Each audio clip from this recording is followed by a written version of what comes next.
Síguenos por Instagram, @canal_y.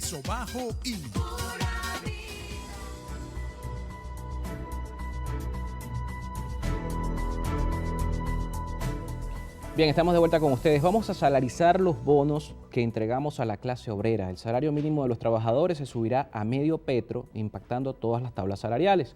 Es parte de las declaraciones que Nicolás Maduro, presidente de la República, emitía el pasado 3 de marzo respecto a esta modificación del salario mínimo en Venezuela, que también va a impactar precisamente en los jubilados y pensionados, que van a tener voz en nuestro espacio en nuestra segunda entrevista, porque Emilio Lozada, presidente de la Federación de Jubilados y Pensionados, es nuestro segundo invitado esta tarde, y vamos a conversar también la posición precisamente de los jubilados, los pensionados en Venezuela. Pero antes, Óscar Torrealba es economista y también miembro del Centro de Divulgación del Conocimiento Económico, se dice Libertad, y está con nosotros vía Zoom. Le agradecemos que nos acompañe estos minutos para hablar de cómo esta medida va a impactar precisamente más allá del poder adquisitivo en la economía, en una economía que hoy, según también lo que han sido las cifras de proyección que se manejan desde distintas firmas de encuestas en materia económica, en medición de números en esta materia, mencionaban que la economía había tenido una variación respecto a los meses o los trimestres consecutivos en que venía la contracción del Producto Interno Bruto, a una modificación en algunos sectores incluso positiva, pero este tema salarial nuevamente sale a relucir en todo el escenario económico del país. ¿Cómo puede ser recibido? ¿Cómo puede impactar directamente en lo que hoy está ocurriendo con la economía venezolana? Bueno, Carlos, muchísimas gracias primero por la invitación y bueno, lo primero que debo comentar es que por lo general la opinión hasta la fecha ha sido que el aumento del salario mínimo siempre tiene un impacto inflacionario en la economía venezolana. ¿Por qué? Ojo, no se aplica este caso, pero me gustaría explicar el por qué no se debe de ver las consecuencias de esta política de la misma manera. Hasta recientemente, uno puede considerar que los incrementos del salario mínimo vía decreto, es decir, sin un correspondiente previo aumento de la producción, una disminución de los costos de producción o sencillamente un aumento de la demanda de empleo en el país, sin esas condiciones, un incremento del salario vía decreto va a generar un efecto inflacionario.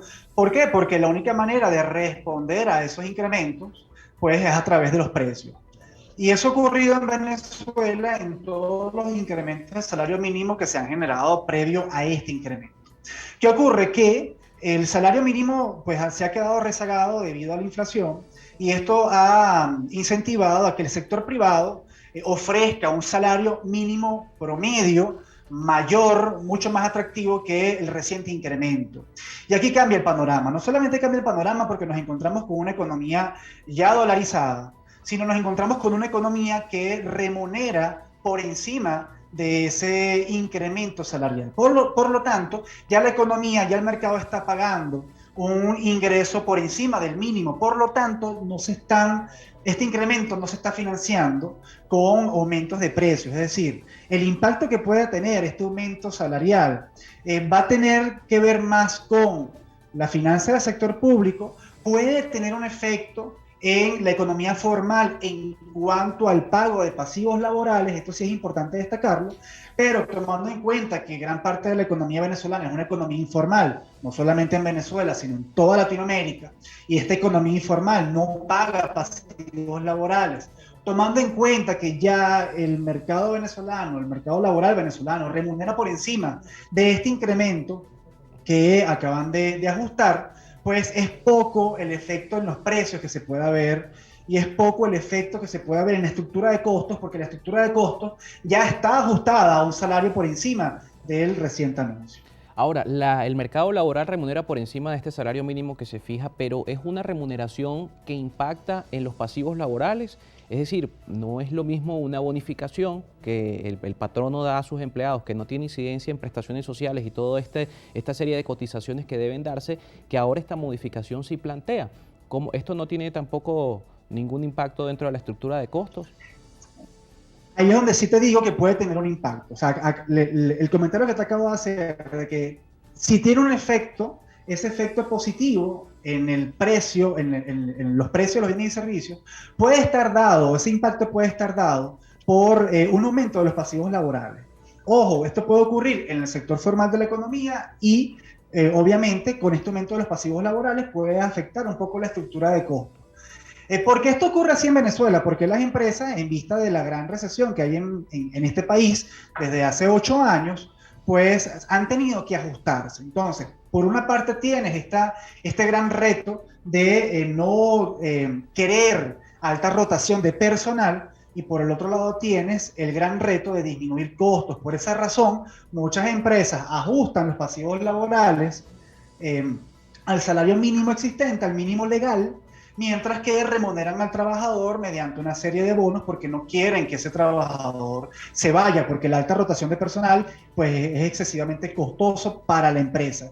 Entonces, claro, si aumentas el salario mínimo, pues puede verse reflejado en aquellos pasivos laborales que hasta la fecha estén ajustados es al salario mínimo legal.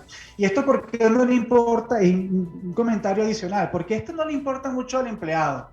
Porque cuando nos encontramos con altos niveles de recesión y altos niveles de hiperinflación, pues importa mucho el futuro inmediato.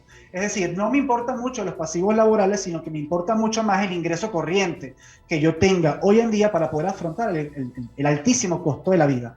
Por esa razón, el mercado laboral, tanto los empleados como los empleadores, pues han resuelto por ofrecer salarios más elevados a través de bonos que ajustarlo, digamos que formalmente, a través de aumentos de pasivos laborales. Ahí puedes tener un efecto. No quiere decir que esto se va a traducir en aumentos de precios necesariamente. Hay un elemento especulativo que nunca hay que obviar en un mercado, en una economía donde hay información asimétrica, donde el futuro es completamente incierto, hay inestabilidad política. Todas estas medidas el mercado las recibe con un poco de alarma, pero esto no va a significar, a mi juicio, pues efectos en los precios realmente considerables. ¿Qué pasa con el Estado?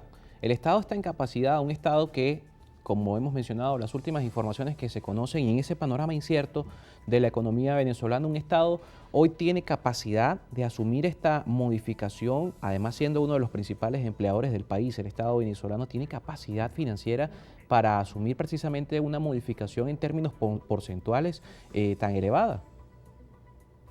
Es una gran pregunta y es muy difícil responderla porque desafortunadamente no hay información sobre los ingresos y gastos para poder determinar, bueno, si en efecto el Estado está en capacidad para financiar el aumento que el mismo Estado ha generado y que debe pagarle a sus empleados públicos y como bien tú mencionas, aproximadamente 23-25% del sector, perdón, de los empleados de la población activa está empleada en el sector público. Estamos hablando de una población realmente considerable.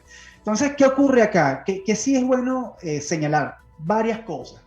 Primero, antes de este aumento, era de esperarse que los incrementos del salario mínimo fuesen inflacionarios porque el Estado no tenía los ingresos suficientes para financiar sus propios aumentos salariales. Por lo tanto, pues todo incremento salarial, el mismo Estado lo financiaba con emisión de dinero y tenías este aumento inflacionario en la economía venezolana. Ahora bien, dado el comportamiento que ha tenido la variación de precios en los últimos 2 años, pues sospechamos que se ha disminuido la monetización del déficit fiscal. Es decir, se ha dejado de financiar déficit público con emisión de dinero. Por esa razón, tenemos un aproximado de 250-260% de inflación al cierre del mes de febrero. Y esto es importante destacar. Por otra parte, tenemos un aumento de la presión tributaria. Y este aumento de la presión tributaria se ha visto sobre todo por el anclaje al petro. Y el anclaje al petro no es más que una dolarización implícita. Es decir, impuestos y tributos se han ido dolarizando, sobre todo desde la pandemia, y esto pudiéramos pensar que esto ha permitido regular un poco, equilibrar un poco la balanza del fisco. Lo que podría hacernos pensar que en efecto estas condiciones podrían hacer que el Estado pueda hacer frente al incremento del salario que ellos mismos han realizado. No obstante, siempre va a existir ese riesgo de que el Estado, al estar insolvente, pues entonces financie parte de este incremento con emisión de dinero. Así que queda por ver esto en cuanto al comportamiento de los precios. Si vemos que hay un comportamiento de los precios, un aumento en el comportamiento de los precios, una variación, un aumento en la variación interanual de los precios, pudiéramos entonces pensar que parte de este financiamiento, parte de este incremento del salario mínimo, el Estado lo ha financiado mediante emisión de dinero. Es decir, por parte del sector privado es poco el efecto que podemos encontrar. Por parte del sector público existe la probabilidad de que esto ocurra. Ahora, dado que se han estado dolarizando los impuestos y los tributos, puede que existan los ingresos suficientes para poder financiar este incremento salarial.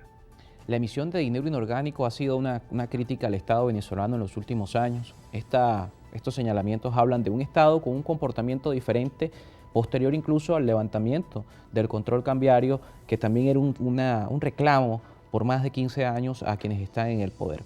¿Esto habla de un ejecutivo distinto en materia económica o por el contrario seguimos viendo un comportamiento similar, entendiendo también que hay medidas económicas que han sido cuestionadas? El caso, por ejemplo, de la reforma a la ley de impuesto a las grandes transacciones financieras. Lo vamos a conversar al regreso de la pausa con nuestro invitado. Óscar Torrealba es economista y también miembro del Centro de Divulgación del Conocimiento Económico. Hacemos una pausa y seguimos con más.